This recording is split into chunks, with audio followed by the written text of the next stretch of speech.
Hey guys, big ol' welcome back to the Free Wi-Fi YouTube channel. I'm your host Ryan, and in this video today we're going to be talking about how to change your name in Pennsylvania, and more specifically Berks County, what you see behind me in this beautiful sunset.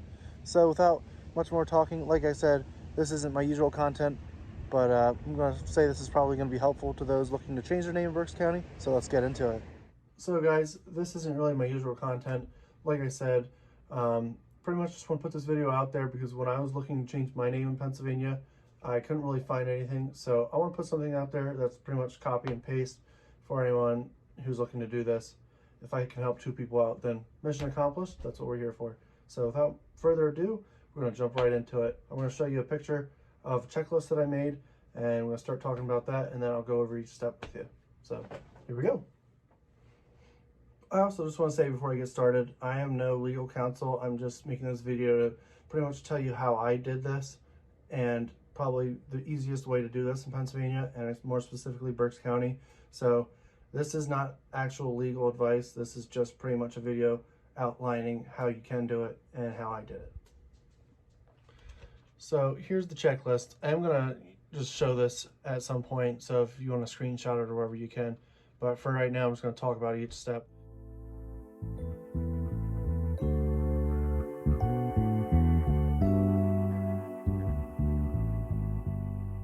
So first step, you're going to be filing your petition. You're going to go to the office, the Prothonotari's office in the courthouse, and you're going to file your petition. I'll also show you an example of a petition, because if you're not going to be going through an attorney, you're going to have to make your own petition pretty much.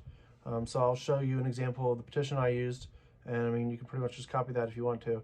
But so step one, you're going to be going to your Prothonotari's office in the courthouse. You're going to be filing that with them, and that does cost $231.75. You can pay for that with cash, a check, or a money order. So that's the first step. Step two, you're going to go downstairs to the sheriff's office within the courthouse, and you're going to get fingerprinted. When I went, I was lucky enough that I didn't really have to wait, but I know there can be some pretty long wait times down there. So make sure you go on a day where you have some time to do that, because you could be there for an hour, 2 hours before you can get in there to get fingerprinted. So that has to be done in the courthouse. They won't accept fingerprints from like a fingerprint place. It's just how it is. That costs $25, and you can pay with card or check for that. Step three, you're going to have to publicate your intent on changing your name. So basically, what that means is you're going to have to put your intent on changing your name in 2 different newspapers. So if you're in Berks County, the easiest 2 for Berks County would be the Reading Eagle newspaper and the Berks County Law Journal. When we talk about that step, I'll get into that. I'll tell you what I did, and I'll show you the easiest ways to do that. Step 4 is going to be a judgment search. This is basically just an outside company who specializes in basically background checks. They're going to be searching your name to see if you have any lawsuits against you or any like outstanding payments, because if you're trying to change your name to run away from that and that comes up, they're going to deny you your name change. And then the last step of this whole process will be your name change hearing. So that's basically just the hearing where you sit in front of a judge and you will tell him why you want your name changed, and he'll either grant it or deny it. So there are other steps after all this. This is pretty much just a video on how to change your name. The steps after it is pretty much just all the other little things that come with it, like changing your driver's license, your social security card, and your passport, and pretty much everything else, every email you've ever had. So without further ado, we'll get into step 1. I'm going to be showing you a copy of the petition and talking a little bit about that. So I'll see you there.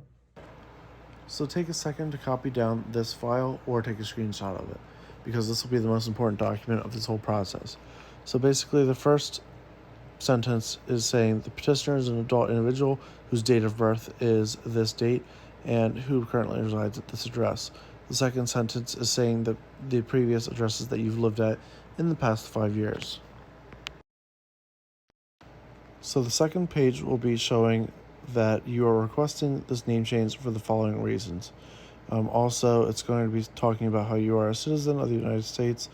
There are no judgments or basically lawsuits against you as the petitioner, and also that you are respectfully requesting that the court change your name to the new name. All right, so step 2. We just talked about the petition and filing that. So next we're going to get our fingerprints done. So like I said earlier, make sure you have time for this step because for me, I didn't have to wait, but some people told me that there's a pretty long wait time sometimes in the courthouse for the sheriff's office. So pretty much all you have to do is once you file your petition, the prothonotary's office is going to give you a fingerprinting card.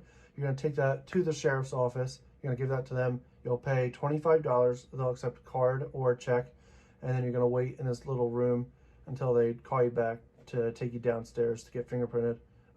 If you've ever been fingerprinted before, you know what that process is like. They do each finger, they roll them all.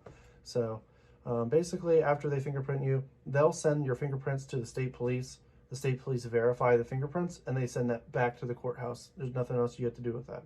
So that step's pretty straightforward.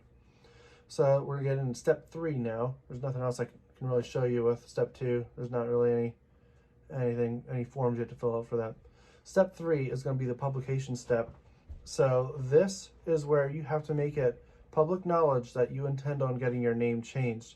So you have to do that by putting that in 2 forms of newspapers. There is a way you can get out of this. You can waive that. It's a special form. I didn't do that, so I can't really help you with doing that. But basically, in sensitive situations, like if you don't want somebody knowing that you want to change your name for a good reason, like I'm not exactly sure what that reason would be, but you can skip this step by waiving it. You'd have to look into that a little bit more because, like I said, I didn't do that.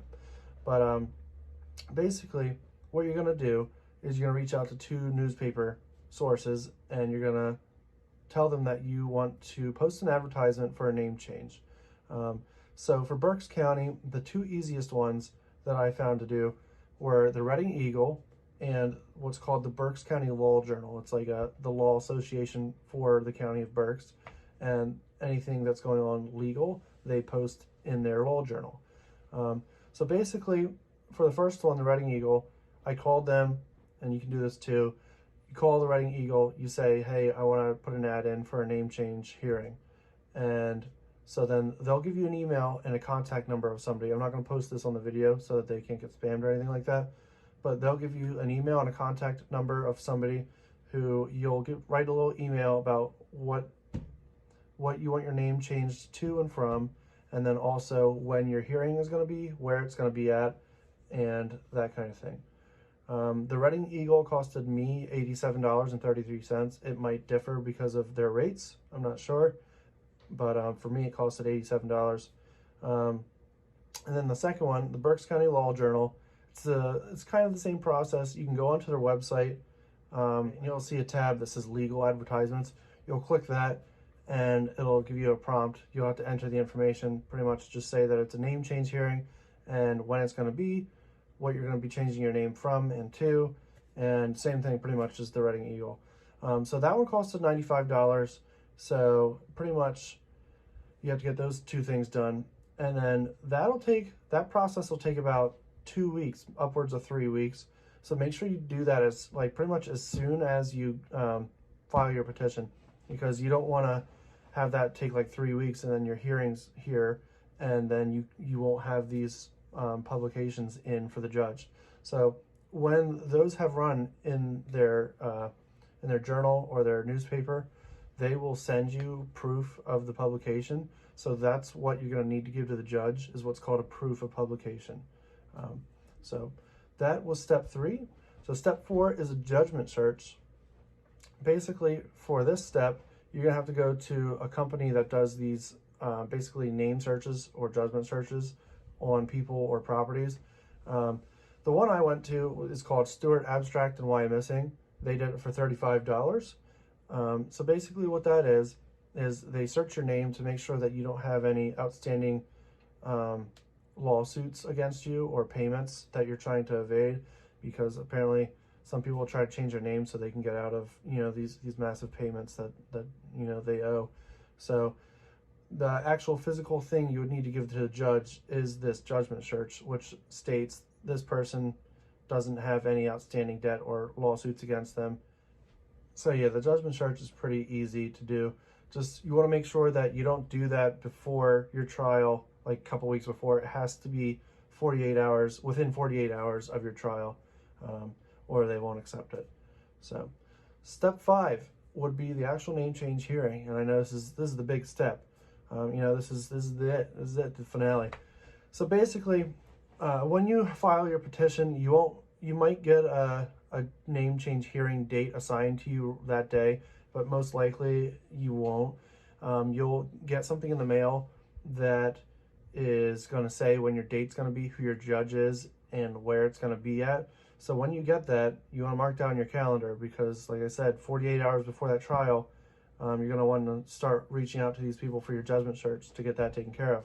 But for the actual name change hearing, basically you'll show up to the assigned courtroom, and you can either sit outside or you can go into the courtroom. I went into the courtroom and just watched what was going on. There's other stuff going on too. It's not just like just you there. There's a whole list of things that they do with other people, and they'll go through the list. So it could take an hour, it could take 2 hours, it could take 10 minutes. Depends how lucky you get on the list. So basically, when it is your turn, the judge is going to call your name. You're going to go up there and basically hand them the forms that you need to hand them. So that's going to be number 1, your 2 proofs of publication that your intent to change your name has been in the newspaper. Number 2 is going to be your judgment search, showing that you don't have any outstanding lawsuits against you or major payments that you're trying to evade. Those are the 2 main things that you're going to be handing there.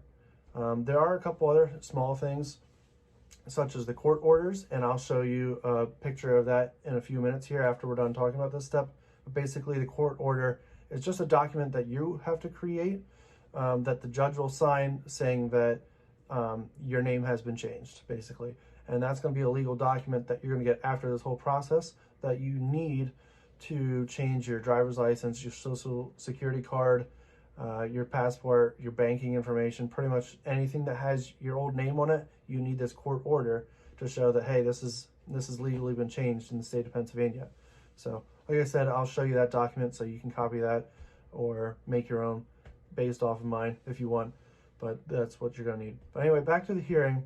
So the hearing itself lasts about 10 minutes. You go up there, you give them those documents that I told you that you need to give him or her, and basically they're going to review these documents, make sure that they're valid and correct, and then the judge is going to ask you why you're changing your name, and basically don't go off on a long story, just give a short reason. For me, in my case, was the name that I had, I'm no longer really associated with my stepfather, and I wanted my own last name again. So basically, I just told the judge, no longer associated with my stepfather. My mother and him have been divorced, and I just would like to relinquish that last name. And, that worked. Don't go off on a long tangent about anything, because odds are the judge really isn't going to want to hear it. So basically, after this trial, he's going to say the motion's been approved or denied. Most likely it's going to be approved, if it's a decent reason. If it's that you're trying for any dumb reason, they're probably not going to. But from what I've heard, 95% of the time, the judge will approve this. So after this, congratulations. You are now whoever you're changing your name to. And now you begin the long process of changing all of your legal documents, such as your driver's license, your passport, your social security card. If you have a concealed carry permit, you'll probably want to do that at some point. The banking information, your credit cards, your debit cards, whatever. Titles for vehicles, or if you have a house, you're going to have to change the name on the deed or your mortgage payment. So that is going to be the longest part of this whole process. But like I said, this video is really just touching on how to change your name. So next thing I'm going to show you is going to be the court orders, which is what you're going to want to give to the judge. So I'll see you there. So you'll either want to screenshot this document or copy this down, because this will be the third and final document you'll be giving to the judge. This document basically summarizes all the information that you've heard before.